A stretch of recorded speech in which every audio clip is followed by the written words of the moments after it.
So, as we saw with his discussion with Tucker Carlson, Ted Cruz says that supporting Israel is biblical, but I'm going to uncover a hidden assumption behind his claim, and I'm going to show you why it especially matters coming up next right here on Reasoned Theology.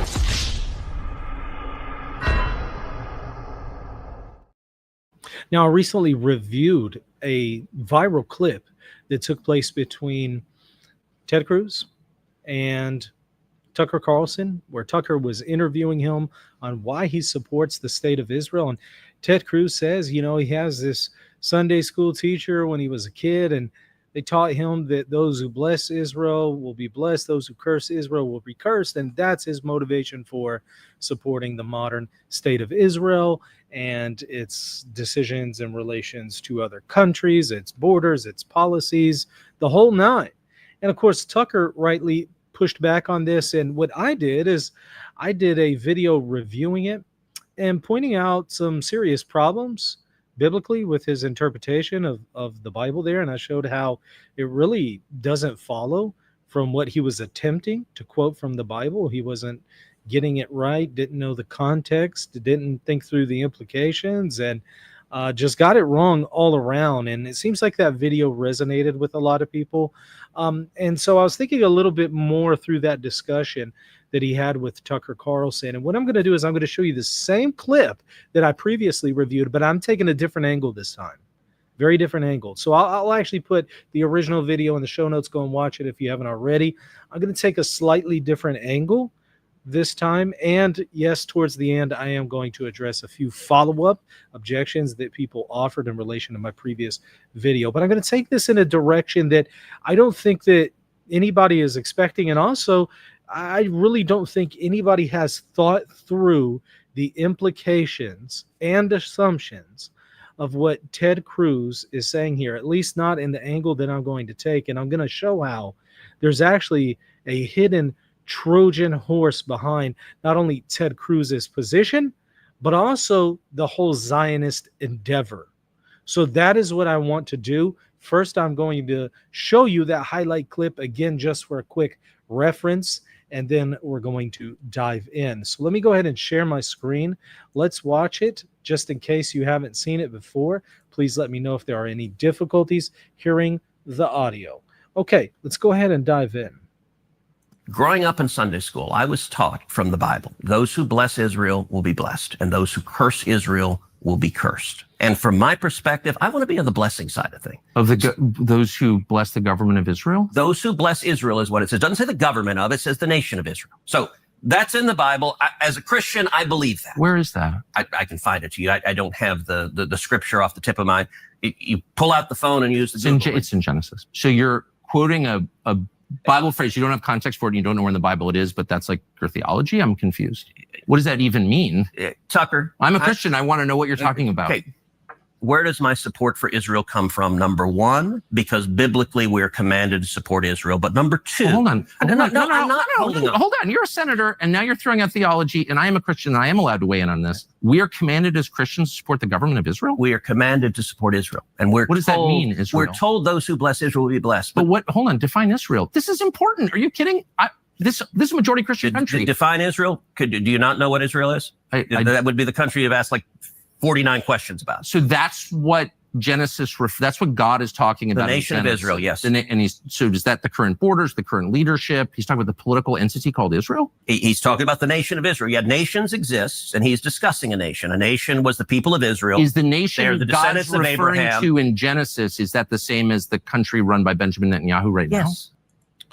Wow. Okay, so we saw that previously, and just to quickly recap, in case you haven't seen that video, I just took them to task and showed biblically, first of all, the passage that's being referenced there in Genesis is about Abraham, not even necessarily his children.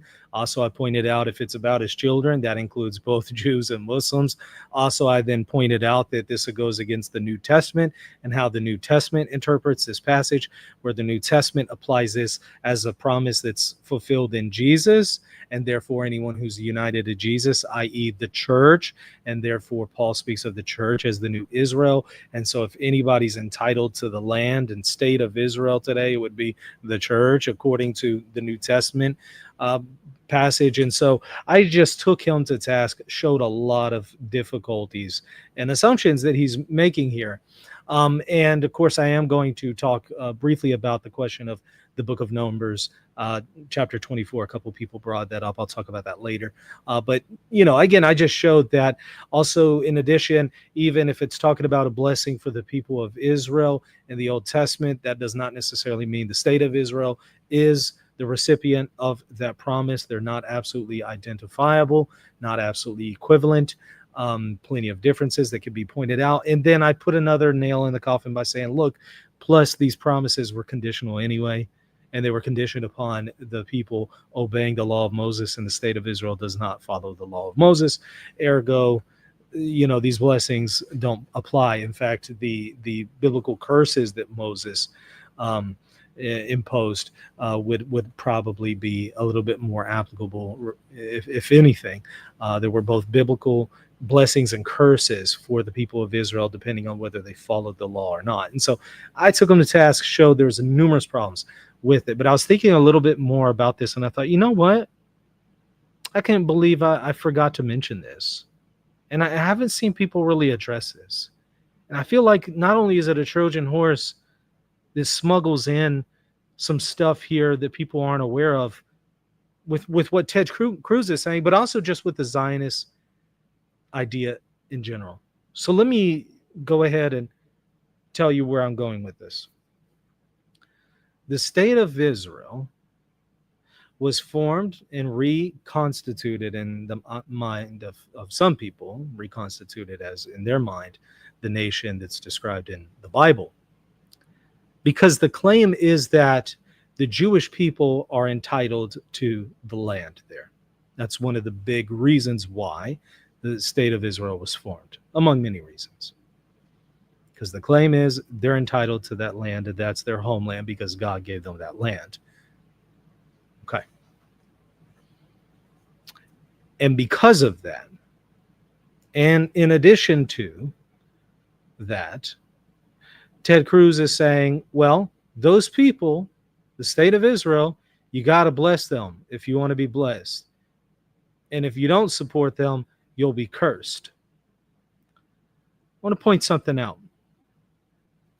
The state of Israel today, are y'all familiar with its geographic territory? Let me maybe show you what the modern state of Israel looks like right now. Okay? Let me share my screen. Should be able to see it right around now. Little tiny piece of territory. And he actually mentions that in the interview. Little tiny piece of territory, as you can see here, between Egypt, Jordan, right underneath Lebanon, and adjacent to Syria. Okay? Now, in the Bible, the claim is that the state of Israel is entitled to this land because of biblical promises. But did you know that the borders that are promised in the Old Testament are much bigger than these borders right here? Were you aware of that? The borders that is promised to Abraham in the Old Testament is much bigger. Let me show you the actual borders. Yes, a huge chunk of Syria, part of Turkey, huge chunk of Iraq, part of Kuwait, almost half of Saudi Arabia, a decent portion of Egypt, all of Jordan, all of Lebanon, all of the Gaza Strip and West Bank. Look at all that. According to the biblical paradigm and according to the biblical discussion of the promised land, it's not just this little sliver of land. It's actually all of this. Okay? which is a massive amount of territory. Now, let me connect the dots for you, if you don't see where I'm going with this already.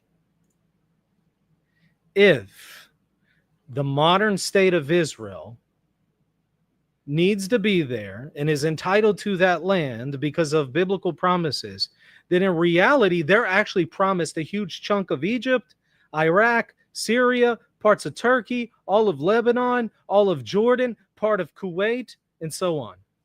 Maybe even a little bit of Iraq. Now, my question is, would Ted Cruz support that? Would Ted Cruz support the endeavor of giving to the modern state of Israel based on his arguments that they're the recipient of these biblical promises? Would he support Egypt has to give up part of their territory, Iraq has to give up part of their territory, Syria has to give it up, and rather, maybe not give it up, Israel is entitled to go and fight for it and take it over. Would he support that?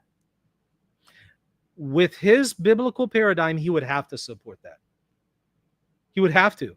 Because wait, aren't they the recipients of these promises? Their promises, all of this territory, according to the Old Testament. So if the modern state of Israel is the recipient of these promises in the Old Testament, they should be entitled to all that territory. All of this right here. Would he support that? And would he want America funding that? And would he actually be in favor of providing American troops to support this and back it up? See, if he says no, but wait, I thought that you have to bless Israel,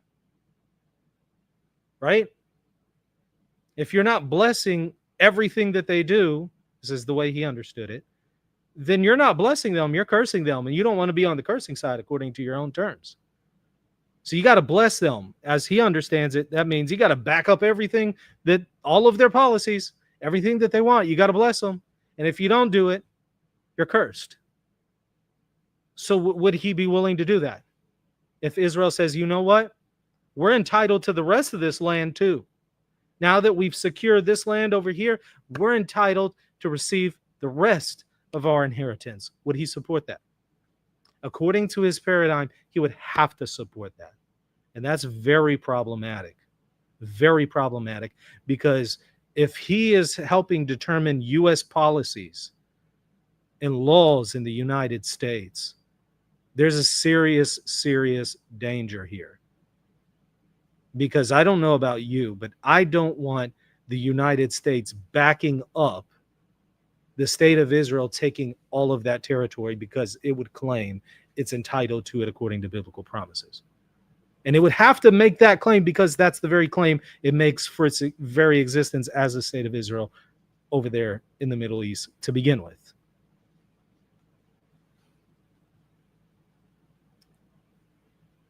So there's a lot of difficulties going on and a lot of implications with what he is saying. Now, I also want to show an argumentum ad absurdum. You know, an argument from absurdity here. Let me show you how absurd his position is. He thinks that, number one, the modern state of Israel is the recipient of those promises, and you have to back up its borders and its policies. You heard that. Tucker asked him, oh, so all of this means the current borders, the policies. He says, yeah. And it was in relation to the question of blessing Israel. You got to bless them. So you got to bless their policies. You got to bless their borders. You got to bless everything. Otherwise, you'll be cursed. Well, what's one absurd conclusion from that, in addition to what I just demonstrated, which is that he would actually have to back up a massive expansion of the state of Israel, encroaching into the territory of other countries and actually, you know, taking over several other countries. Another absurd conclusion is, what if the state of Israel said, we want to go to war with the United States? Does America then have to bless Israel? You got to be on their side, right? You got to back them up. And so if they want to say, you know what, we also want United States, do you have to back up those policies? Do you have to back up those borders? I'm sure at that point he would say, oh, no, no, no, no, no, no, no, no. That's absurd. That's taking it too far. Okay.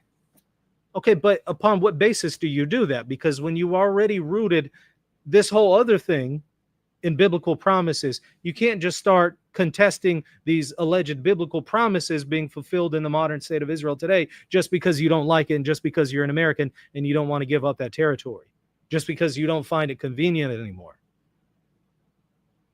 Guarantee if Ted Cruz lived in Jordan, he would not want to give Jordan up to the modern state of Israel. But according to his paradigm, he would have to, because again, if you look at the biblical paradigm and the biblical map, they're entitled to all the land of Jordan, all this territory within these black lines.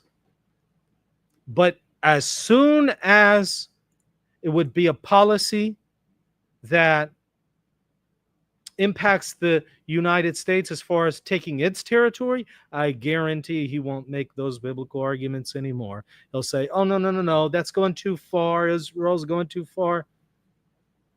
I'm sure he would argue that. But upon what basis?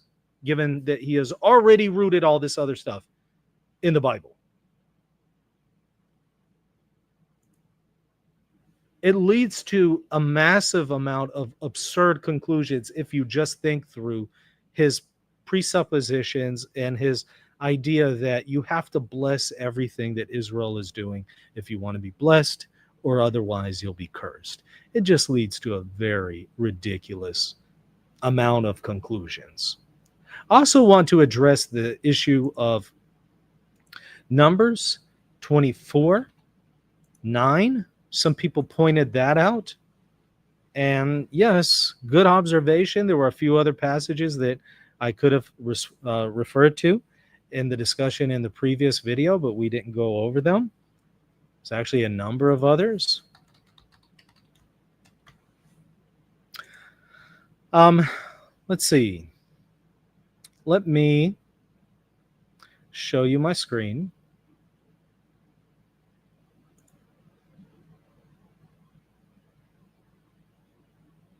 Let me find it here. There it is. Okay.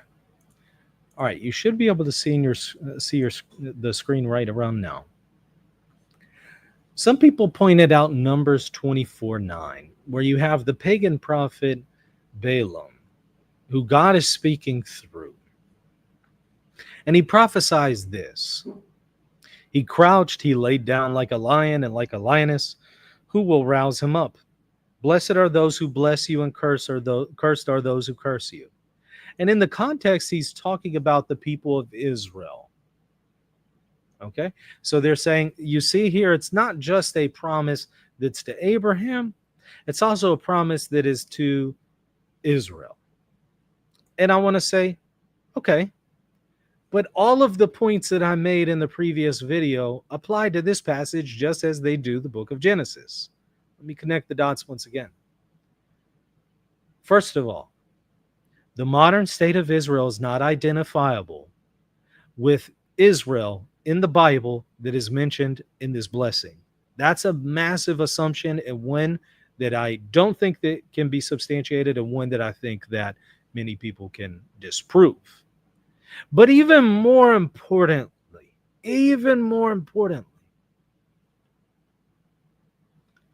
the promises were conditional. Land promises, conditional. The blessing promises, conditional. What were they conditioned by repeatedly in the book of Deuteronomy? It was like a whole chapter dedicated just to it. It was conditioned upon obedience to the law of Moses. And God said over and over, if you follow the law of Moses, you'll dwell in the land. If you don't follow the law, I will drive you out of the land and curse you. So if you follow it, I'll bless you and you'll inherit the land. If you disobey the law, I'll curse you and drive you out of the land. They were conditional. Does the modern state of Israel follow the law of Moses? Not in the least. So even if somehow the modern state of Israel was the same as the biblical Israel in the recipient of these promises and of the blessing here in Numbers 24, they would still be conditional in nature, and they currently wouldn't be eligible to receive them. Even if you want to argue that. And so, one other point, the Trojan horse of Zionism, and I think of what Ted Cruz is not telling people, is that his paradigm, his dispensationalist paradigm, and his Zionist paradigm actually leads to this, that Israel is actually entitled to all of this territory, and that America would actually have to back Israel up if it wanted to pursue all of this territory. Why does it pursue the West Bank? Why does it pursue the Gaza Strip? Well, among many reasons, because Israel believes it's entitled to that land.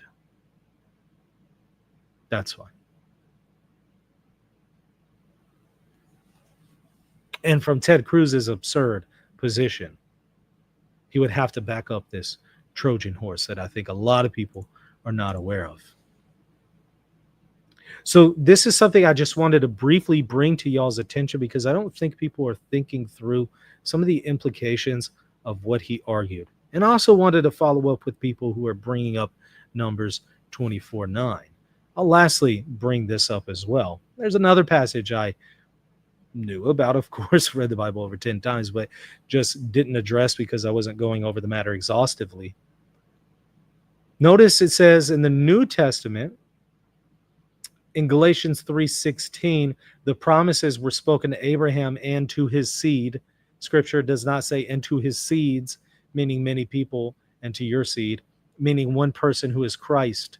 What I mean is this: the law introduced 430 years later does not set aside the covenant previously established by God and does not do away with the promise, for the inheritance depends on the law.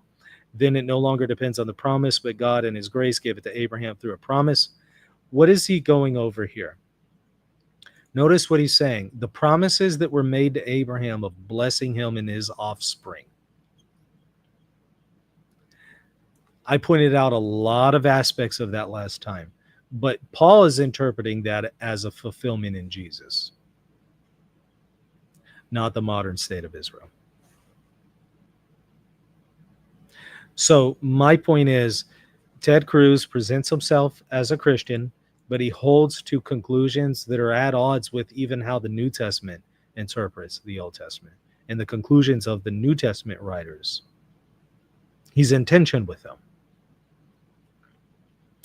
Somebody came back and said, well, Michael, look, he doesn't have to memorize the whole Bible, blah, blah, blah, blah. Well, look, if he's going to say his personal motivation for his decision-making when it comes to policies in relation to Israel is based on this biblical understanding of his, then he really needs to know it well, at least know it in its context. And he didn't know even that. So I don't appreciate the people who tried to brush this to the side and pretend like, well, he doesn't have to be a Bible scholar. No, he doesn't have to. But if he's going to base legislature and policies of the United States that impact millions of people, not only in the United States, but in the world abroad, if he's going to base that on biblical passages, he better know what those passages mean. That's all. That's all I expect. He's the one who brought it up. He's the one who introduced the Bible into the discussion. And so for that reason, there is a ton of reasons why it is perfectly fair to critique him and rake him across the coals for his poor exegesis and even abuse of the Bible, and also neglect of how the New Testament interprets it. Those are a few thoughts that I wanted to offer. I hope you find them beneficial. If you did, please let me know in the comment section. Hey, be sure to hit the subscribe button and the like button. I would really appreciate it. And I definitely need your support right now. It's not free to run this show. A lot of stuff behind the scenes. If you want to support this channel, you want to enable it to continue to thrive and provide content for free, I need you to go to Patreon, patreon.com/reason of theology. Consider supporting me over there. It would help out tremendously. Or just become a channel member right here on YouTube, right next to the subscribe button. Hit the join button. Helps out a lot, and I really, really appreciate it. All right, do consider that. We'll see you later. Hey, have you been benefiting from this channel, but you're not supporting it? You're definitely guilty. Get over to patreon.com/reason of theology and support this channel if you've been benefiting from the content. Did I say get it done now? I mean right now. And if you can't support the show financially, you should at least be subscribed, right? Am I right or am I right? Yeah, I think he's right. I'm right. So go and hit the subscribe button right now.